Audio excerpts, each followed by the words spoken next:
मुह बंद भोटर ये मुह बंद भोटर कारण कौन हो पारे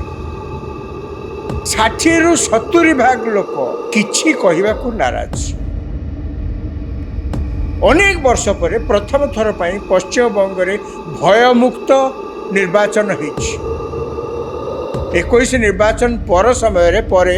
50 रु अधिक लोक प्राण हरैथिले एई निर्वाचन पर हिंसा रे। किंतु तृणमूल कांग्रेस बीजेपी की अभियोग कर यही माने भय सृष्टि कर कौन भय ना सीबीआई लगेदेवे ईडी रेड करेंगे लोक किंतु प्रकृत में क्या डर तृणमूल कांग्रेस जो माने स्थानीय कर्मकर्ता अच्छा किंतु सर्वे मोटे न हो पारिबा ये गोटे भिन्न चित्र से दौर। निर्वाचन पर पश्चिमबंग में एक अद्भुत समस्या सृष्टि होती। अद्भुत ये जे ए प्रकार समस्या केबे आगुरु एते सुना जाऊ नथिला। समस्याटी कौन? समस्याटी हूँ मुह बंद भोटर। मुह बंद भोटर कहले सब बेले विधानसभा निर्वाचन लोकसभा निर्वाचन पर अनेक सर्वे संस्था सब अच्छी जो माने बूथ रु भोट देकरी जो माने सब फेरुथिबे तांकु ही किछि प्रश्न पचारि तारी आधार रे गोटे पूर्वानुमान करती जे ए तारीख में जिते रिजल्ट बाहर ता पूर्व से गोटे पूर्वानुमान करती जहाँ एग्जिट पोल सर्वे बोलिक कहुए। पश्चिमबंग में सेमती 2 पर्यायर निर्वाचन होता एवं 2 पर्यायर निर्वाचन सरीगला परे अनेक संस्था भारत वर्षर से सब एग्जिट पोल सर्वे जहाँ पूर्वानुमान करने कथा देखते से केवल पश्चिमबंग में देखई ना बोलिक कथा नहीं से पश्चिमबंग सहित केरल पुडुचेरी तमिलनाडु आसाम यही सब राज्य में जो निर्वाचन होता सेठाकर पूर्वानुमान से किंतु भारत वर्षर गोटे नामी सर्वे संस्था एक्सिस माय इंडिया अन्य सबु राज्यर पूर्वानुमान करथिला बेले पश्चिमबंगर पूर्वानुमान पश्चिमबंग बाबद पूर्वानुमान किछि करि नाही एवं घोषणा मध्य करिछि से संस्था पक्षरु जे आमे पश्चिमबंग बाबद किछि पूर्वानुमान करिबु नाही। ये समस्त को बर्तमान चकित करछि एवं समस्ते बर्तमान तारी ऊपर आलोचना करछन्ति जे कोन हैला एते बड़ नामी सर्वे संस्था एग्जिट पोल पश्चिमबंग में कहीं कला नहीं एवं घोषणा कला जे आमे एग्जिट पोल किछि सर्वे करिनु तेणु आपन को किछि कहि परनु एवं यही संस्था पर बेसी आलोचना होछि। यार कारण होला ए संस्था टिके नामी संस्था बोलिक कहा जाए आगुरु अनेक बार निर्वाचन बाबद पूर्वानुमान करछन अनेक संस्था भी करछन। यही संस्था को देखा जाइछि जे पाखापाखी एग्जिट पोल सर्वे बहुत समय पूर्वानुमान भूल मध्य प्रमाणित हुए अनेक समय ठीक मध्य होइछि देखा जाइछि आगुरु अनेक थर जो पूर्वानुमान कराई यही संस्थार पूर्वानुमान पाखापाखी ठीक पाखापाखी आसी से यार सर्वे उपर टिके बेसी गुरुत्व समस्ते दियंती विश्वास को नियंती तेबे से जाओ कौन हो पारे यही मुह बंद भोटर कारण कौन हो पारे। यही संस्थार जे चेयरमैन आउ मैनेजिंग डायरेक्टर अच्छा प्रदीप गुप्ता सी कहते जे 2 फेज रे जो इलेक्शन है पश्चिमबंग में आमर सर्वे जो माने सब करुचंती फील्ड रे से माने प्रथम फेज रे 152 निर्वाचन मंडल निर्वाचन होता से माने से कहते जे आमर सर्वे जो माने करुचंती से माने फील्ड रे चारिआडे पश्चिमबंग जो निर्वाचन होता सब जगार से लोक को पचारि सैंपल कलेक्ट करते सैंपल माने सी कौन कहते एवं जहाँ आधार रे ये अंततः किसी पूर्वानुमान करें सी जहाँ प्रश्न पचारि से किंतु प्रदीप गुप्ता कहवा कथा प्रथम पर्यायर आमर सर्वे जो माने सब करते तमाम पश्चिमबंग में जोठी भोट ग्रहण कराला प्रथम पर्यायर एमाने निराश होती अर्थात से कहवा कथा जिते लोक को आम पचारू जहाँ कि पचारे कई तो सीधा सीधा कहबेनि जे मु भोट ग्रहण केन्द्र को जाइकरी एई दलर बटन चिपिची से कहे मु एई दलर टिपिची एमती कहीं कहती एमाने मध्य एई प्रकार उत्तर केबे आशा करती से माने जो प्रकार प्रश्न पचारती सेथरे एई प्रकार सीधा सड़क उत्तर देवार आवश्यकता नहीं तारी भितर से माने एनालिसिस करिकिरी पूर्वानुमान करती सी कहले आम जिते लोक पचारू 60 ରୁ 70 भाग लोक किछि कहवाकू नाराज आमे जहाँ पचारू से माने चुप रहिले गोटे शब्द मध्य उच्चारण कले नाही बाकी अल्प सैंपल नहीं आमे कौन पूर्वानुमान करूँ तेणु आमे से पूर्वानुमान करने को न करने निष्पत्ति नेलु बोलिक कहवा कथा किंतु कथा होची भय यार एकमात्र कारण मुह खोलिकी भोट दे सारे प्रचार सरीगला आज भोट ग्रहण होची भोट ग्रहण केन्द्र भोट देकर भोटर फेरुंपर किसी प्रश्न पचारुंट जहाँ पुणी प्रत्यक्ष किसी कहते परोक्ष कहवा कथा सबू सीधा सड़क किसी न कहीकि बंकई तेड़ेक प्रश्न पचरा जाए से कथा कहवा कथा कौन कारण हो पारे ये जो मुह बंद भोटर मानक जो कौन कारण हो पारे एकमात्र कारण निश्चय क्या डरुंच माने भय पश्चिमबंग निर्वाचन को बर्तमान सारा देश में चर्चा होची पश्चिमबंग निर्वाचन जे अनेक वर्ष पर प्रथम थर पर पश्चिमबंग में भयमुक्त निर्वाचन होती किंतु भोट देकर जी आसुंच भितर पुणी भय कौट आसला जे सी मुह खोलिया को नाराज किछि तो अच्छी एवं कारण जदि खोजा जाए कहीं मुह खोलू ना तार एकमात्र कारण द्वितीय कारण किसी नथाई पारे भय क्या भय एवं भयर कारण कौन ये गोटे अति गोलक धंदारे समस्त को पकई जे भयर कारण कौन पुणी भय क्या आज्ञा आप मन पकातु 2021 विधानसभा निर्वाचन पश्चिमबंग में सेठी जो विधानसभा निर्वाचन होता सेठी आप लक्ष्य करेंगे से निर्वाचन सरीगला रिजल्ट बाहरला तापर इतनी जोर से हिंसाकांड है तृणमूल कांग्रेस जे जीतिले 2021 ममता बनर्जी दल तांकर कर्मी माने एते हिंस्र हेले जे जो माने सबू विरोधी दलर समर्थक थिले प्रार्थी थिले तांको घर पर आक्रमण करी तांको घरे निया लगई से माने को एभली अवस्था कले से माने जे पश्चिमबंग छाड़ी आपण मानकर मने थिबो हजार हजार लोक पश्चिमबंग छाड़ी जाई पड़ोसी आसाम रे आश्रय नेले आसाम सरकार तांको पे खाया पीवा बंदोबस्त करिया को बाध्य हेले निज देश रे गोटे राज्य आउ गोटे राज्य को प्राण भय चली जाउथुवा लोक आपण भावतु ए देशर गणतांत्रिक व्यवस्था पर कौन लोकंकर की प्रकार आस्था आसीबो 50 रु अधिक लोकंकर मृत्यु होता 21 निर्वाचन पर समय पर 50 रु अधिक लोक प्राण हरैथिले एई निर्वाचन पर हिंसा खाली सेतिक नुहे 2024 रे पंचायत निर्वाचन है पंचायत निर्वाचन ने जो दिन नॉमिनेशन पत्र दाखल करागला जो तारीख रे से दिन मध्य देखागला चारिआडे हिंसाकांड डजन रु अधिका लोकंकर प्राण गला तेणु पश्चिमबंगर निर्वाचन सारा भारत वर्ष रे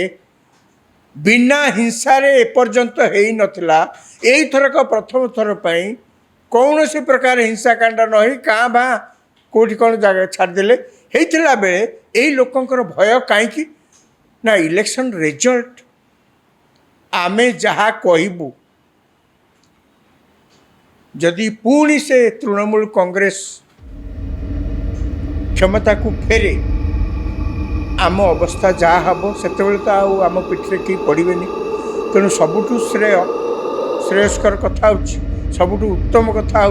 मूले पाटी पिटेबा नहीं कादुए पशिबा कहीं गोड़ धोइया को जीवा कहीं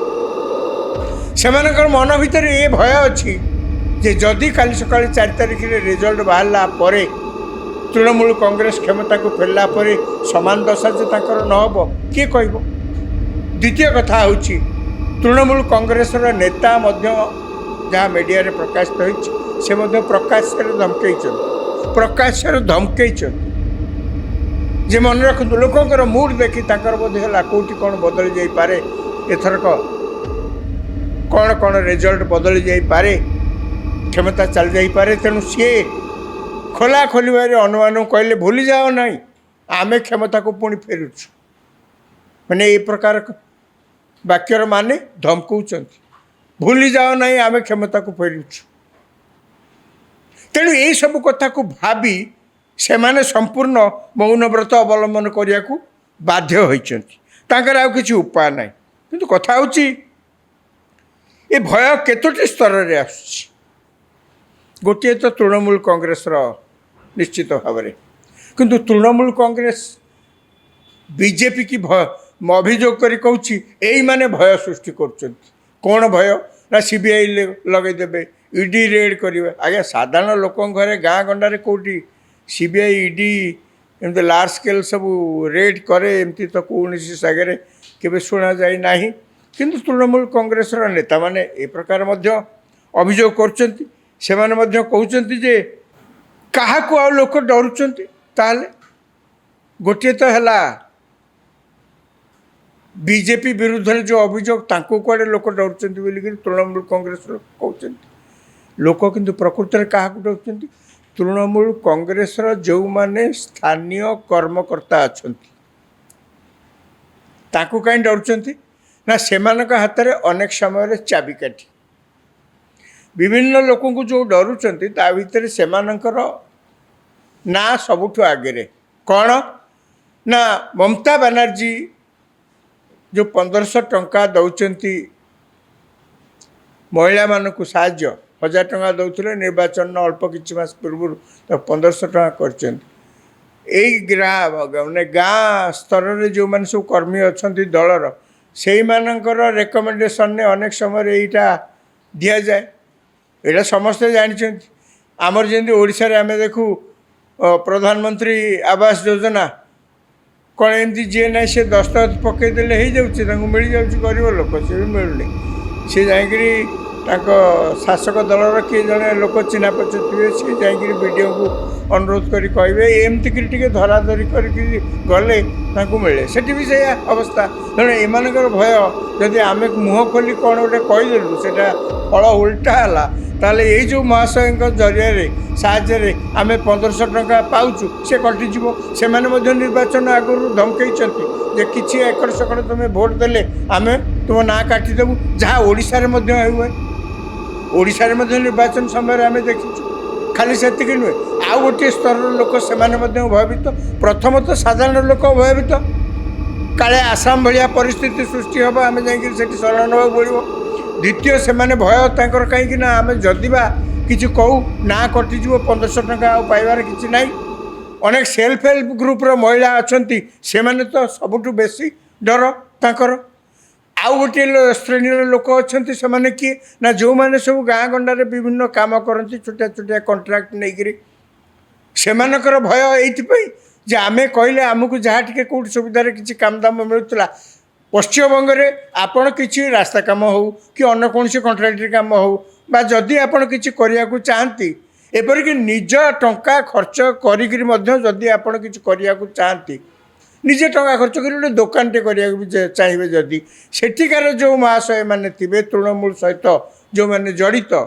जो मैंने सेठिकार कह गले बड़ पंडा हाँ न शुणिले आपण पादे आगू जापरें ना से लगे आपणकर मन थी निर्वाचन समय बीजेपी पक्षर सब अभियोग कराला प्रधानमंत्री गृहमंत्री समस्ते आसिक अभियोग करुले कौन जे आम क्षमता को आसिले जो सिंडिकेट राज ताकू बंद करूँ आप चाकरी कले दयारे आपड़ गाँव में दुकान टे खोलेंगे दयारे रास्ता काम जब कंट्राक्ट ने से दयारे तेणु से दयारे समस्ते चलुँच ये हूँ गोटे सिंडिकेट से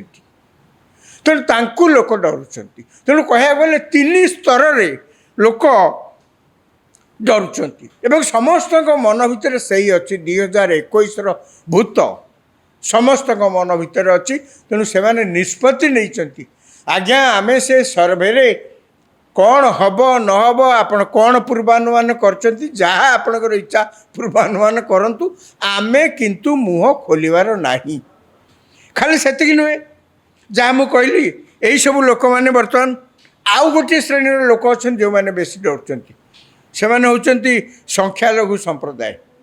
ସଂଖ୍ୟାଲଘୁ ସମ୍ପ୍ରଦାୟ ସେମାନେ ତାଙ୍କ ଭିତରେ ମଧ୍ୟ ଅନେକ ଲୋକ ଅଛନ୍ତି। ସେମାନେ ମଧ୍ୟ ଏହି ପ୍ରକାର ପରିବେଶ, ଯେଉଁ ପ୍ରକାର ରାଜନୈତିକ ପରିବେଶ ଯାହା ଯାହା ଚାଲିଛି, ସେମାନେ ବି ଅତ୍ୟନ୍ତ ବିବ୍ରତ, ସେମାନେ ବି ବ୍ୟତିବ୍ୟସ୍ତ। ସେ ଆଜ୍ଞା ଯେଉଁ ଧର୍ମର ଲୋକ ହୁଅନ୍ତୁ ନା କାହିଁକି, ମଣିଷ କ'ଣ ଚାହେଁ, କହିଲେ ଭଲକରି ଶାନ୍ତିରେ ଖାଇ ପିଇକିରି ଘରେ ରହିବ। ଆଜ୍ଞା ପ୍ରତି ମୁହୂର୍ତ୍ତରେ ଯଦି ବିପଦ, ପ୍ରତି ମୁହୂର୍ତ୍ତରେ କିଏ ଆସି ଧମକେଇଲେଣି, ପ୍ରତି ମୁହୂର୍ତ୍ତରେ ଆପଣଙ୍କ ଉପରେ ଚାପ, ଆପଣଙ୍କ ତ ଜୀବନ ବିବ୍ରତ ହୋଇପଡ଼ିବ, ଅସ୍ତବ୍ୟସ୍ତ ହୋଇପଡ଼ିବ। ଆପଣ ଛୁଆ ପିଲା ନେଇ ଚଳିବେ କେମିତି ସେଠି? ଆପଣଙ୍କର ବି ଗୋଟେ ଭବିଷ୍ୟତ ଅଛି, ଆପଣ ପିଲାମାନଙ୍କର ବି ଗୋଟେ ଭବିଷ୍ୟତ ଅଛି, ସେମାନେ ମଧ୍ୟ ବ୍ୟସ୍ତ। ତେଣୁ ଯେଉଁମାନଙ୍କୁ କୁହାଯାଏ ଏମାନେ ହେଉଛନ୍ତି ସଂଖ୍ୟାଲଘୁ ସମ୍ପ୍ରଦାୟର, ତାଙ୍କ ଭିତରେ ମଧ୍ୟ ଅନେକ ଲୋକ ଭୟଭୀତ ଯେ ଆମେ ଯଦି ଅନେକ ଲୋକ ଅଛନ୍ତି ସେମାନେ ଯଦିଓ ତୃଣମୂଳ କଂଗ୍ରେସକୁ ସବୁବେଳେ ଭୋଟ୍ ଦିଅନ୍ତି ବା ବିଜେପିକୁ ଭୋଟ୍ ଦିଅନ୍ତି ନାହିଁ ବୋଲିକିରି ଏମିତି ଗୋଟେ ସାଧାରଣ ଧାରଣା ହେଇଛି, କିନ୍ତୁ ସେମାନଙ୍କ ଭିତରେ ମଧ୍ୟ ଅନେକ ଲୋକ ଅଛନ୍ତି ଯେଉଁମାନେ ଏହି ପ୍ରକାର କଥାକୁ ଚିନ୍ତା କରି ବ୍ୟବସ୍ଥାର ପରିବର୍ତ୍ତନ, ରାଜନୈତିକ ପରିବେଶର ପରିବର୍ତ୍ତନ ସପକ୍ଷରେ ମଧ୍ୟ ଭୋଟ୍ ଦିଅନ୍ତି। ତାଙ୍କର ଭୟ ଯେ ଆମେ ମରିବୁ। ଯେଉଁମାନେ ଦଳିତ ଆଦିବାସୀ ଶ୍ରେଣୀର ଲୋକ ଅଛନ୍ତି ସେମାନେ ମଧ୍ୟ ମୁହଁ ଖୋଲିକିରି କିଛି ଯଦି କହିବାକୁ କହିଲେ ସେମାନେ ମଧ୍ୟ ମଲେ। ତେଣୁ ଏଇ ଯେଉଁ ଭୟର ରାଜନୀତି ଏବଂ ଟିଏମ୍ସି ଏବଂ ବିଜେପି ମଧ୍ୟରେ ଆକ୍ଷେପ ପ୍ରତି ଆକ୍ଷେପର ପରିସ୍ଥିତି ସୃଷ୍ଟି ହୋଇଛି,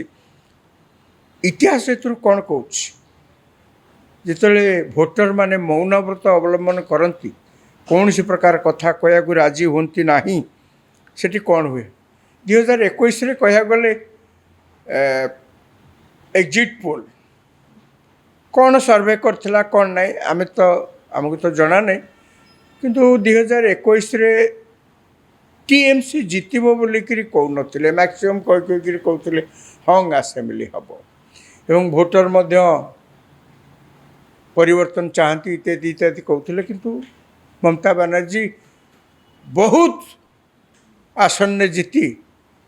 ବିଜେପି ମାତ୍ର 77ଟି ଆସନ ଜିତିଥିଲା, ମମତା ବାନାର୍ଜୀ ବହୁ ଆସନରେ ଜିତି 200ରୁ ଅଧିକ ଆସନରେ ଜିତି କ୍ଷମତାକୁ ଫେରିଥିଲେ। ତୃତୀୟ ଥର ପାଇଁ ପଶ୍ଚିମବଙ୍ଗର ମୁଖ୍ୟମନ୍ତ୍ରୀ ଭାବରେ ସରକାର କରିଥିଲେ ସେ। ଆପଣ ସମାନ ଚିତ୍ର 2024ରେ ଓଡ଼ିଶା ସହିତ କରନ୍ତୁ, ତୁଳନା କରନ୍ତୁ। ଓଡ଼ିଶାରେ ମଧ୍ୟ ଏହି ପ୍ରକାର ପରିସ୍ଥିତି, ସମାନ ପରିସ୍ଥିତି, ଗାଁରେ ଲୋକଙ୍କୁ ଧମକେଇବା ଆଉ ମହିଳାମାନଙ୍କୁ ଆମେ ଦେଉଛୁ ସବୁ ସାହାଯ୍ୟ ବୋଲିକିରି ଡିଣ୍ଡିମ ପିଟିବା ଏବଂ ସେମାନେ ଆମର ବଡ଼ ଭୋଟର ବୋଲିକିରି, ବଡ଼ ଭୋଟର ବି ଥିଲେ ସେମାନେ ଆଗରୁ, କିନ୍ତୁ ସେମାନେ ସବୁବେଳେ ଆମେ ଯାହା କହିବୁ ତାକୁ ସିଆଡ଼କୁ ଭୋଟ୍ ଦେବେ, ଏଠି ମଧ୍ୟ ସେୟା କୁହାଯାଉଥିଲା। ପଶ୍ଚିମବଙ୍ଗରେ ଯେମିତି କୁହାହେଉଛି 1500 ଟଙ୍କା ଲେଖେ ଦେଉଛୁ, ତେଣୁ ଆମେ ଭୋଟ୍ ଆମକୁ ଦେବ, ସେମିତି ଏଠି ମଧ୍ୟ ସେଇ ଅବସ୍ଥା ଥିଲା। କେହି କେବେ ଅନୁମାନ କରୁନଥିଲେ 2024 ଓଡ଼ିଶା ବିଧାନସଭା ଏବଂ ଲୋକସଭା ନିର୍ବାଚନ ଯେଉଁ ଏକାଠି ହେଇଥିଲା, କେହି ଅନୁମାନ କରୁନଥିଲେ ଯେ ବିଜେପି ଏଭଳି ଭାବରେ ବିଜୟ ଲାଭ କରିବ। ଲୋକସଭାରେ 21ଟି ଲୋକସଭା ଆସନରୁ 20, ବିଜେଡ଼ି ଖାତା ଖୋଲି ପାରିଲାନି। 147 ଆସନରୁ ବିଜେଡ଼ି 50-52ରେ ସୀମିତ ରହିଗଲା। ତେଣୁ ଓଡ଼ିଶାରେ ଯେ ଗୋଟାଏ ଏଭଳି 24 ବର୍ଷର ଶାସନର ପତନ ହେବ, ଏକଥା କେହି କେବେ ନିର୍ବାଚନରେ ଅନୁମାନ କରିନଥିଲେ। ଏହିସବୁ ସଂସ୍ଥା ସେଠି ମଧ୍ୟ ସେତେବେଳେ ସର୍ଭେ କରିଥିଲେ, କାହିଁ ସର୍ଭେ ତ ଭୁଲ ହେଇଗଲା। ତେଣୁ ପଶ୍ଚିମବଙ୍ଗରେ ଯେ ସର୍ଭେ ଠିକ୍ ହେବ ଏକଥା କୁହାଯାଇପାରୁନି, କିନ୍ତୁ ସର୍ଭେ ମୋଟେ ନ ହୋଇପାରିବା ଇଏ ଗୋଟେ ଭିନ୍ନ ଚିତ୍ର ସେଠି ଦେଉଛି। ସର୍ଭେ ମୋଟେ ନ ହୋଇପାରିବା ଇଏ ଗୋଟେ ଭିନ୍ନ ଚିତ୍ର ସେଠି ଯାଉଛି। ତେଣୁ କ'ଣ ସେଠି ହେବ? ଏଇ ଯେଉଁ ଭୋଟରମାନେ ଚୁପ୍ ହେଇକିରି ଅଛନ୍ତି, ସେଇ ନୀରବତା ଭିତରୁ ପ୍ରକୃତରେ 4 ତାରିଖ ଦିନ ଇଭିଏମ୍ ଯେତେବେଳେ ଖୋଲାଯିବ, ସିଲ୍ ଖୋଲାଯିବ ଏବଂ ଗଣତି ଆରମ୍ଭ ହେବ, ପ୍ରକୃତରେ ଭୋଟରମାନେ ପଶ୍ଚିମବଙ୍ଗର ମମତା ବାନାର୍ଜୀଙ୍କୁ ପୁଣି ଆଣିକିରି ସେ ଚେୟାରରେ ବସେଇଛନ୍ତି ନା ଦିଲ୍ଲୀ ଆଡ଼କୁ ମୁହାଁଇଛନ୍ତି, ତାହା ଜଣାପଡ଼ିବ।